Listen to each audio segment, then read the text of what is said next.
আমরা যদি এআই ব্যবহার করে কোনো ইমেজ তৈরি করি তাহলে দেখবেন সেই ইমেজের মধ্যে কিন্তু সেই এআই টুলের কিন্তু লোগো চলে আসে, যেটা দেখে কিন্তু সাধারণ যে কেউ কিন্তু বুঝে ফেলতে পারে যে আমি সেই ইমেজটা এআই ব্যবহার করে তৈরি করেছি।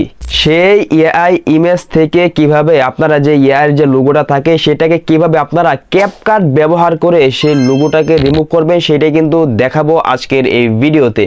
যারা চ্যানেল নতুন দর্শক আছেন অবশ্যই কিন্তু চ্যানেলকে সাবস্ক্রাইব করে দিতে পারেন, যাতে এইরকম কোয়ালিটি টেক ক্রিয়েটিভ গুরুত্বপূর্ণ ভিডিওগুলো আপনারা কখনোই মিস না হয়ে যায়।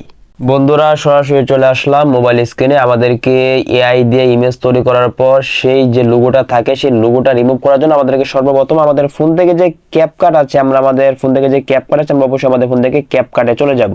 বন্ধুরা, আমাদেরকে ক্যাপকাটে আসার পর এখান থেকে কিন্তু উপরে কিন্তু দুটো অপশন পেয়ে যাবে, একটা হচ্ছে নিউ ভিডিও আর একটা হচ্ছে এডিট ফটো। তো আমরা এখান থেকে যেহেতু আমরা ফটোর মধ্যে যে এআই লোগোটা আছে সেটা রিমুভ করবো, তো এখান থেকে আমরা যে কাজটা করবো এখান থেকে এডিট ফটোর মধ্যে সকলেই ক্লিক করে দিব।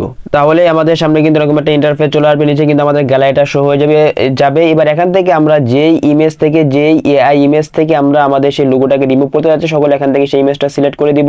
বন্ধুরা, আমি এই যে একটা ছবি, এখান থেকে ছবিটা কিন্তু আমি জেমিনি দিয়ে তৈরি করেছিলাম। অবশ্যই আপনারা জানেন জেমিনি দিয়ে ছবি তৈরি করলে কিন্তু নিচে কিন্তু একটা কিন্তু জেমিনি কিন্তু লোগো থেকে যায়। তো আমি সেই লোগোটাকে রিমুভ করে আপনাদেরকে দেখাবো। তো এখান থেকে ছবিটা সিলেক্ট করে দিচ্ছি। সিলেক্ট করার জন্য সকলে এটার মধ্যে ক্লিক করে দিবেন।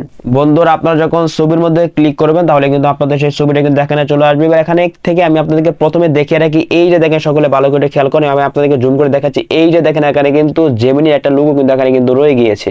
বন্ধুরা, এখান থেকে আমি কিন্তু এই লোগোটাকে রিমুভ করে কিন্তু আমি আপনাদেরকে দেখাবো। আপনারা যে কোনো লোগো থাকলে কিন্তু আপনারা এখান থেকে কিন্তু খুব সহজে কিন্তু এই একই প্রসেস ফলো করে কিন্তু আপনারা যে কোনো লোগো কিন্তু রিমুভ করে ফেলতে পারবেন। আমাদেরকে এই লোগোটাকে রিমুভ করার জন্য যে কাজটা করতে হবে, উপরে কিন্তু আপনারা কিন্তু অনেকগুলো অপশন কিন্তু পেয়ে যাবেন। এবার এখান থেকে আপনারা এভাবে ডান দিকে স্ক্রল করলে কিন্তু এখানে কিন্তু এই যে দেখেন এআই রিমুভ একটা অপশন পেয়ে যাবেন। সকলে এআই রিমুভের মধ্যে ক্লিক করে দিবেন।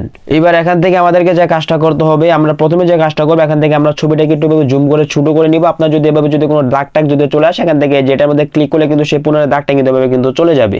এখান থেকে আপনারা ভালো করে ছবিটাকে জুম করে এখান থেকে আপনারা যে জায়গাটা রিমুভ করতে চাচ্ছেন এখান থেকে এই যে দেখেন একটা দাগ চলে আসছে, আমি এটার মধ্যে ক্লিক করে দিচ্ছি, দাগটা কেটে গিয়েছে। এবার এখান থেকে এই যে দেখেন যে লোগোটা রয়েছে সকলে লোগোটার মধ্যে এভাবে ক্লিক করে আপনার লোগোটার উপর এভাবে মার্ক করে দিবেন, এই দাগটাকে আপনারা সম্পূর্ণভাবে দিয়ে দিবেন। আপনাদের যখন সেই দাগের উপর অর্থাৎ সেই লোগোর উপর আপনার যখন এভাবে মার্ক করা হয়ে যাবে এখান থেকে দেখেন রিমুভ যে নিচে অপশনটা রয়েছে সকলে রিমুভের মধ্যে ক্লিক করে দিবেন। বন্ধুরা, এখানে কিন্তু আমাদের অল্প কিছু সময় ওয়েট করতে হবে, তো আমি কিছু সময় ওয়েট করে নিচ্ছি।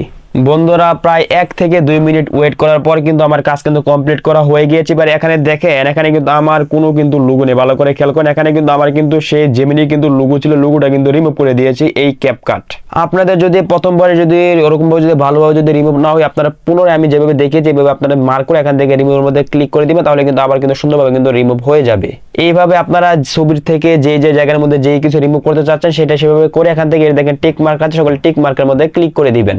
এবার এখান থেকে আপনারা এখান থেকে দেখেন উপরে সেভ লেখা আছে, সেভের মধ্যে ক্লিক করে দিলেই কিন্তু অল্প কিছুক্ষণের মধ্যে কিন্তু আপনাদের ছবিটা ডাউনলোড হয়ে কিন্তু পুনরায় কিন্তু আপনাদের গ্যালারিতে চলে যাবে।